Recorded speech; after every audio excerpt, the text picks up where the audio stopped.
Fairy Trap by Ra.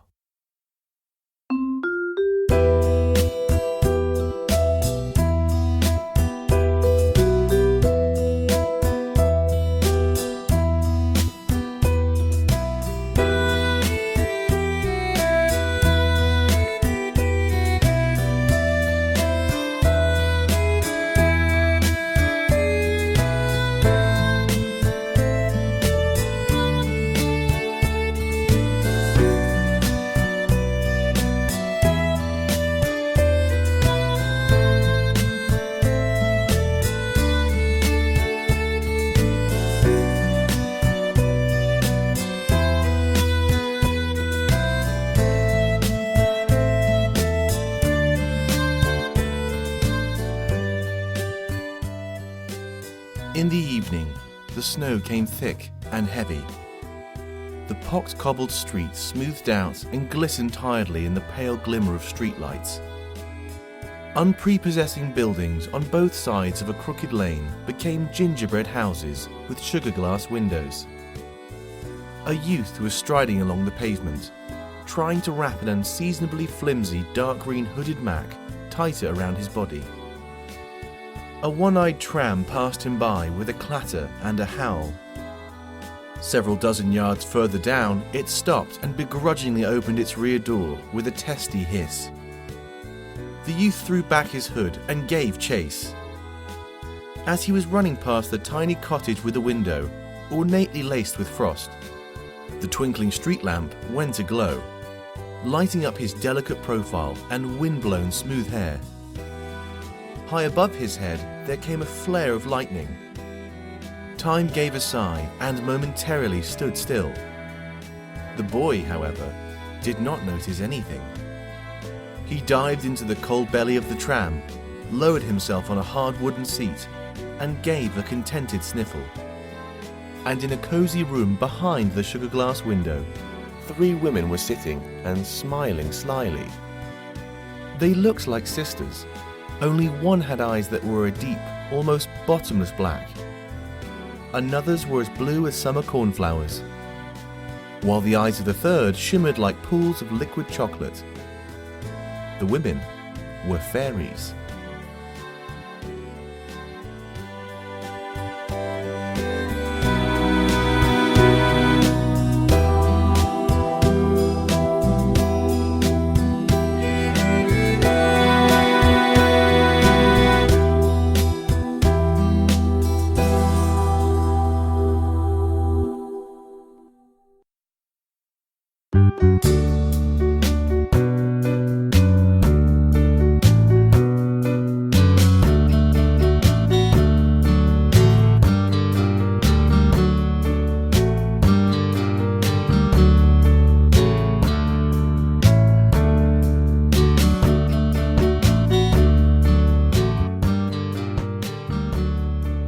For fairies, bewitchment is a game, but they are as capricious and vain as people.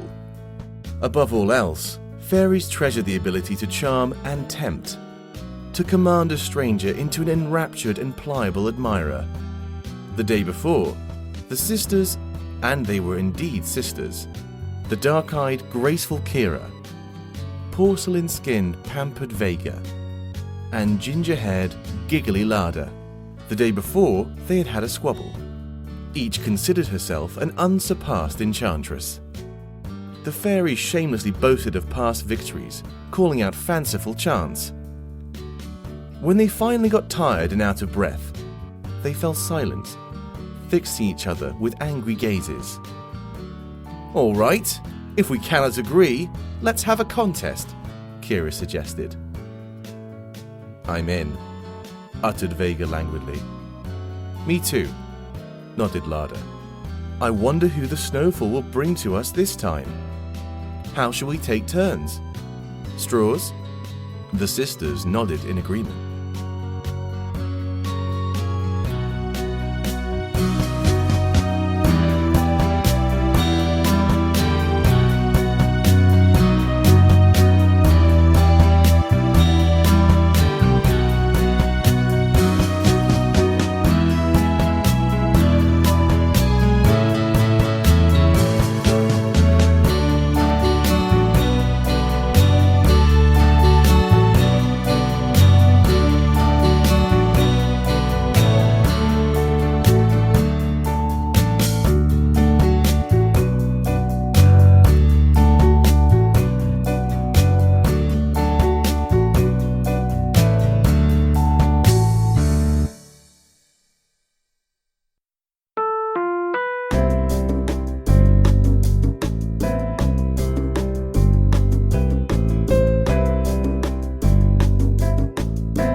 did not have to travel far. Yet the owner of the dark green Mac got bored. He gave a yawn, breathed on a frosted window, and rubbed it with his finger. Having cleared a coin-sized patch of glass, the boy peered through it. At first, he saw nothing apart from the flurries of snow and indistinct flickering shadows. Gradually, the perspective deepened and cleared. The youth clung to the window and froze, unable to take his gaze from the view which immediately enthralled him. A blank wall of a white building further up the street turned into a screen, showing an unknown, but at the same time strangely familiar film. The boy's consciousness inexplicably split. He was still jolting along in the comfortless tram, but at the same time he was over there, on the screen, which was now showing a door covered in dark leather.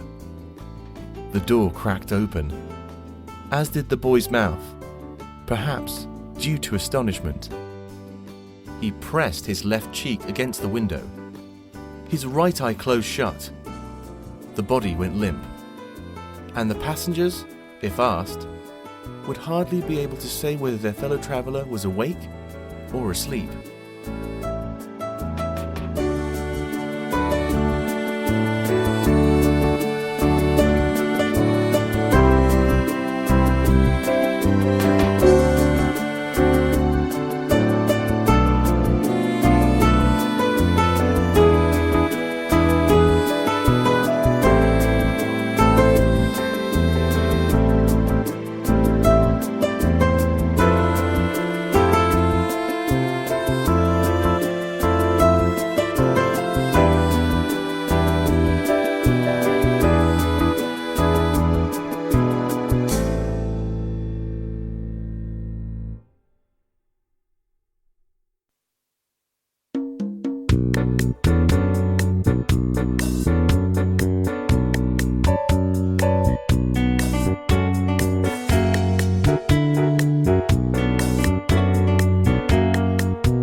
"There you are! Come in!" smiled a slim, dark-haired girl, appearing in the doorway. The flickering black and white image on the wall filled with colour and became clear. The boy couldn't help stepping in, and the door behind his back slammed shut. "Come on, in you go." The girl was now tugging at his sleeve. "We've all been here for ages." She dragged the youth into a spacious room full of dancing couples in bright costumes. Their movements were effortlessly precise. The girl left her guest by the wall and was immediately whisked away by an elegant bearded man in a jazzy shirt. Unlike other guests, the girl's dancing was perfunctory and jaded, but the boy was mesmerized and only had eyes for her. Melodies and rhythms replaced one another. The boy was dying to dance with the strange girl, but couldn't pluck up his courage. During the evening he tried to talk to her, but the girl would turn away, and her replies were curt and indifferent. The memory of that evening was of Kira's first smile, her careless grace, intoxicating music, and a slight scent of an unfamiliar perfume.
and by, the boy managed to learn more about her. The girl lived close by. She attended stenography courses, played piano, loved theatre and art. When they met, she would nod to him politely, but the conversation would never pick up. The girl was absolutely enchanting, but equally unattainable.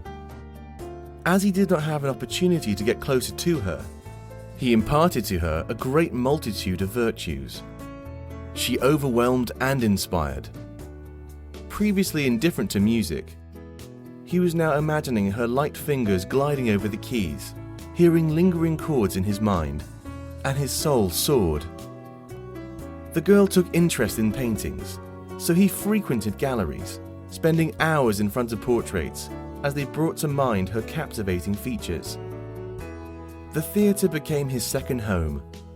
The boy went to see the plays which he thought she might have liked over and over again. While he was smitten and lost in a daydream, Kira was jubilant.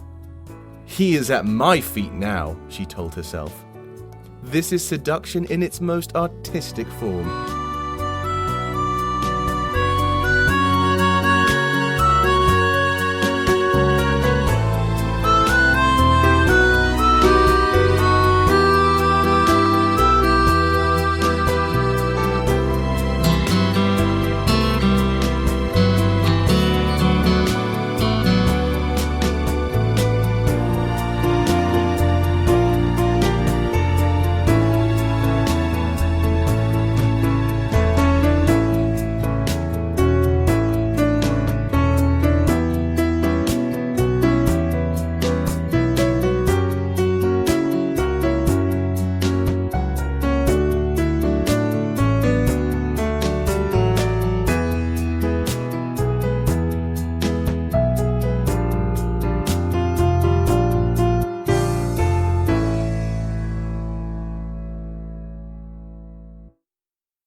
Sometimes, however, it's easier to capture prey than to keep it.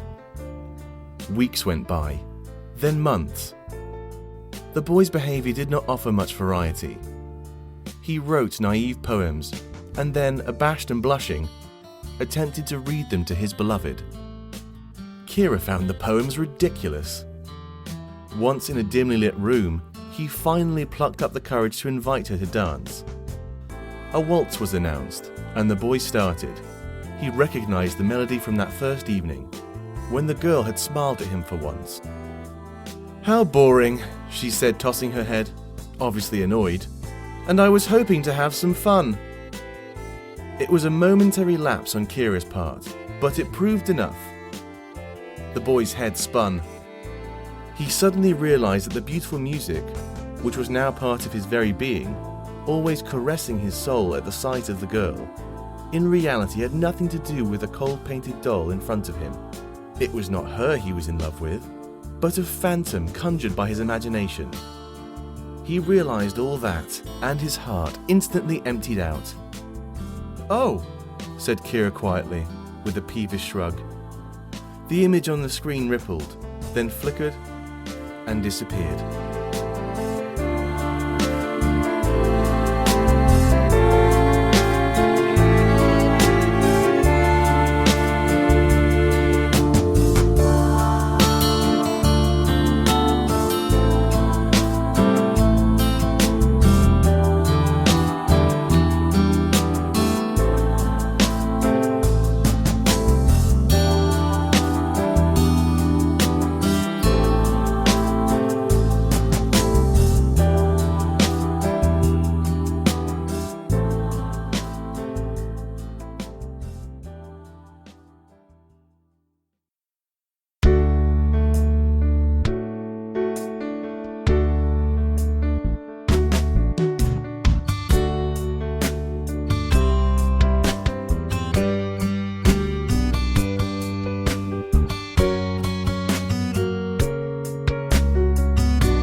young man turned away from the window and shivered. His jacket was wet through in several places, and the shower outside was still pounding. For a moment, he thought that he had missed his stop. Cursing under his breath, he scrambled towards the exit. "And you call that seduction?" purred Vega with disdain. "Ostentatious indifference. Not too imaginative." "Let's see you do better," glared Kira. Vega came out to the center of the room, wrinkled her nose in a smirk, and assumed a graceful pose. "He needs to recover," she said finally. "The wound is still fresh." The fairy approached the door, and after a momentary hesitation, opened it. The young man turned. In the doorway he saw a lovely blue-eyed creature of about 25, with delicate features and long blonde tresses. "I didn't interrupt anything, did I?" she inquired coquettishly.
She was so easy to be with. She actually seemed light, almost ethereal. When he tried to conjure up her image in his mind, he always saw her running. Vega loved walking in the rain, and she was not afraid of getting soaked. It gave her palpable pleasure to face the gusty wind. Once, when they were wandering, hand in hand, in a labyrinth of unfamiliar lanes, which seemed lost in time, she pointed to a bright star hanging above in the dark sky. "See there? That's my star," she said, cocking her head, and laughed quietly. Gradually, he became accustomed to her closeness, to her playful smile, hiding in the corners of her cornflower blue eyes. This new habit proved beneficial for him. The dimly lit cafes where Kira whiled away her evenings were forgotten. The young man came to love walks in the park, the coolness of Vega's slender fingers, and the carefree, effervescent joy he felt at their touch. He wanted to know everything about her, and when she was in the mood for talking, he showered her with questions. As for Vega, she never asked anything about him. Not once.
She never called him. She did not avoid his advances, but neither did she encourage them. After their long walks, she never allowed him to see her home. She would habitually offer her cheek, but with quiet determination refuse his attempts to hold her off even for a minute longer. Sometimes, during an animated discussion, the glint in her eyes dulled. Her gaze became fixed, and it seemed that she was not looking at her companion so much as through him. In time, their meeting stopped bringing him joy, and became a necessity, with every parting turning into an agony. Vega did not attach much importance to her admirer's mood swings, putting them down to his excessively nervous disposition. But her unperturbed calm was driving him crazy. Finally, he could not bear it any longer, and suggested that they parted, hoping to thus excite some emotion in that impassive creature. Vega was momentarily perplexed, but transforming her tight-fitting mask in a matter of moments was beyond her power. The young man stared at his feet and hesitated. He guessed there would be no reply. He heaved a sigh and raised his eyes to Vega's face. She had regained her composure and conventionally was displaying a serene smile. With an effort, he managed to smile back.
"So, no luck for you either, dear sister," uttered eternally young Kira, flickering off the ash from the tip of her slender cigarette into a potted plant. Vega screwed up her face and sneezed. "He is too picky," she said. "He needs a soul just like his own. And where would you find one?" Lada tossed her ginger curls. "You are still so naive, girls. What would he need another soul for? He is hankering for reciprocity, and he will get it." "Get it?" wondered the sisters, their eyes wide open. "Oh yes," said Lada, hands on hips. "It will be quite entertaining for both of us. They do say love is the most beautiful sentiment." Vega frowned. "Fool around, but don't get fooled," she said meaningfully. "Nonsense," laughed Lada. "Whatever could go wrong?" "You are probably right," said Vega after a short deliberation. The editor clicked his tongue. He looked amused. "Who wrote these verses?"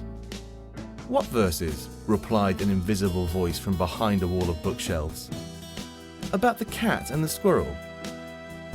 "Oh, these," drawled his invisible interlocutor. "They really are entertaining, albeit a little self-indulgent." "What could you possibly understand?" sighed the editor. A stifled giggle came from behind the bookshelves. "By the way, the authoress is in the reception. Came to sign an agreement, but the director is held up." The editor took off his glasses. "It would be interesting to have a glance at her," he muttered pensively.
sunset sky was stained with purplish and surly clouds. The light was barely seeping through the unwashed window, and the reception, which was furnished with cheap pretense to luxury, was steeped in artistic penumbra. A tall gingerhead woman was standing with her back to the editor, leaning on the windowsill. "If you are waiting for the director, he won't be in. It's too late," he grumbled, mostly out of shyness. "We don't receive visitors on this day of the week anyway." A stray ray of the setting sun peeked into the room, tinting it warm gold. The woman turned around. "You wouldn't help me, would you?" she asked, blinking innocently. Suddenly he felt an uncanny surge of energy. The word "certainly" was already fluttering on the tip of his tongue, but suddenly he hesitated and then said, looking slightly perplexed, "I think I've seen you somewhere, but can't remember where exactly." "In your dreams, perhaps?" the visitor suggested playfully. "Perhaps," came a pensive reply. "I once indeed had a dream of being an artist and painting a portrait of a lovely girl. When I gave the last touch of the brush, the girl came alive and stepped down from the canvas. On waking, I couldn't remember her face. But it was you, wasn't it?" It was now her turn to get embarrassed. They were looking at each other, unable to believe themselves, their strange meeting, or the unexpected love, which knows neither time nor age.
Set up a children's literature column in one of their sponsored magazines and started publishing the touching and slightly naive poems of his new beloved.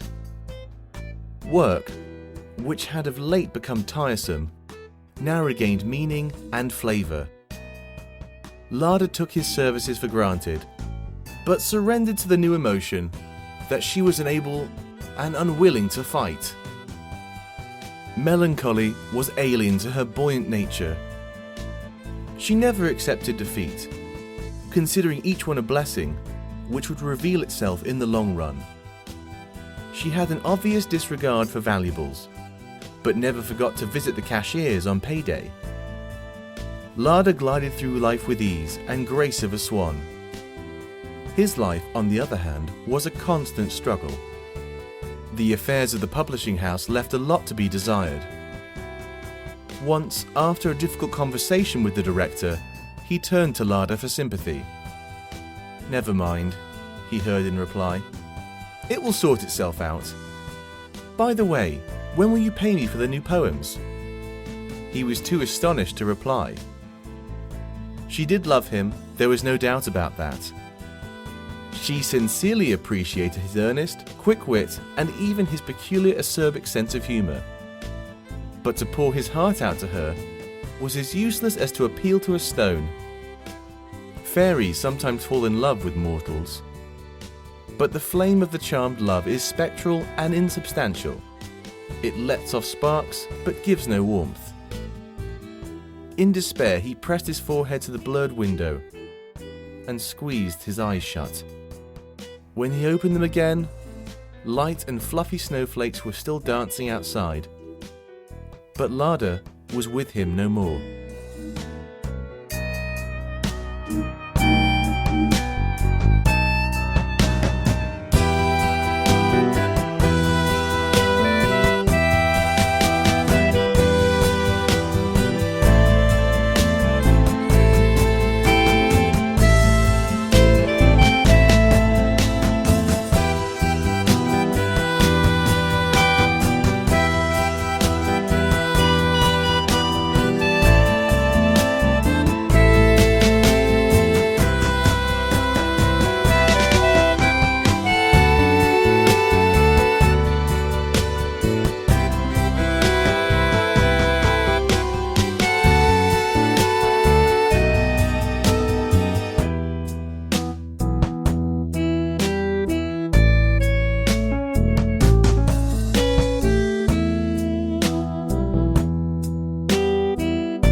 Losing our skill, are we, dear? Vega's purr came with a hefty dose of irony. Please don't, Kira interfered gently but decisively. She nodded towards the armchair where Larder was cowering, pale and demure, still wincing from pain. She's had it much worse than we did. Vega harumphed and went silent. A hint of a frown appeared between her eyebrows. Where on earth do such... She started, but cut herself short, shook her head, and left the room.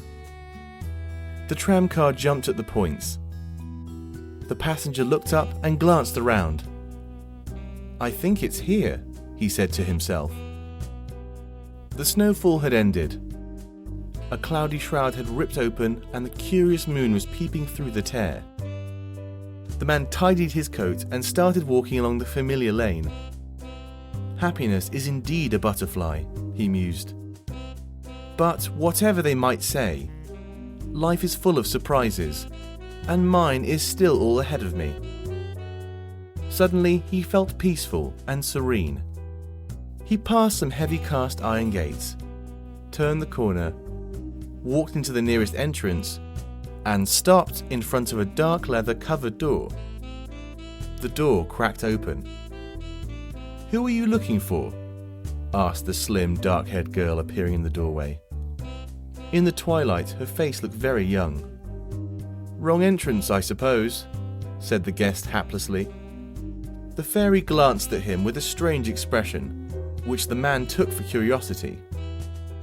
My name is Kira, said the girl. The man nodded. He didn't appear to be in a hurry. The girl withdrew into the darkness of the hallway, as if inviting the guest to come in through.